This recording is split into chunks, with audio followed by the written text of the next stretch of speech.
দেশে কোনোভাবেই থামছে না ডেঙ্গুর সংক্রমণ। মৌসুম পেরিয়ে গেলেও দিন দিন বাড়ছে আক্রান্তের সংখ্যা।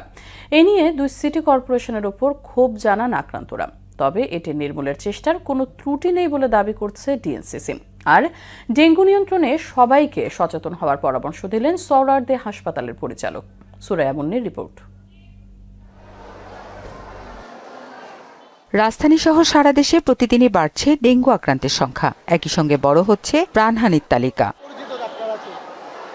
ডেঙ্গু উপসর্গ নিয়ে হাসপাতালের দাঁড়ে দাঁড়ে ঘুরছেন আক্রান্তরা। এ নিয়ে কর্তৃপক্ষের উদাসীনতাকে দায়ী করেন তারা। এছাড়া হাসপাতালে নানা হয়রানির অভিযোগও করেন ভুক্তভোগীরা। হাত পা একটু ব্যথা আর গিরে গিরে এগুলো ব্যথা আর জ্বর সারে আবার ওঠে। আমাদের এলাকায় যেগুলো আছে নতুন করে রাস্তা কাটতেছে, যার কারণে রাস্তা সহজ করে ঠিক ওই পানি জমে থাকে, জমার কারণে দেখা যাচ্ছে ডেঙ্গু মশা বাড়তেছে। আবহাওয়া পরিবর্তন হওয়ার কারণে আপনার এখানে যে পরিমাণ রোগী আসতেছে হসপিটালে, দ্বিতীয়ত হচ্ছে এখানে সেবা তো ভালো হচ্ছেই না। আমি 101-এ গেলাম, সেখানে আমাকে প্রায় 1 থেকে 1.5 ঘন্টা লাইনে দাঁড় করানোর পরে আবার বলতেছে আপনাকে 105-এ আসতে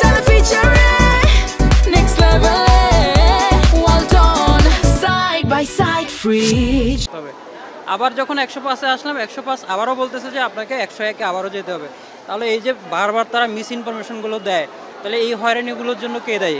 ডেঙ্গু নিয়ন্ত্রণে চেষ্টার ত্রুটি হচ্ছে না দাবি করে মশক নিয়ন্ত্রণের সমন্বিত উদ্যোগের বিকল্প নেই বলে জানালেন উত্তর সিটি কর্পোরেশনের প্রধান স্বাস্থ্য কর্মকর্তা। ঢাকা উত্তর সিটি কর্পোরেশন, আপনারা জানেন যে অক্টোবর মাস থেকে হসপিটালে গিয়ে রোগীর প্রকৃত সংখ্যা এবং রোগীর প্রকৃত অ্যাড্রেসটা আমরা বের করছি এবং আমরা প্রত্যেকটা ওয়ার্ডে একটা কুইক রেসপন্স টিম গঠন করেছি।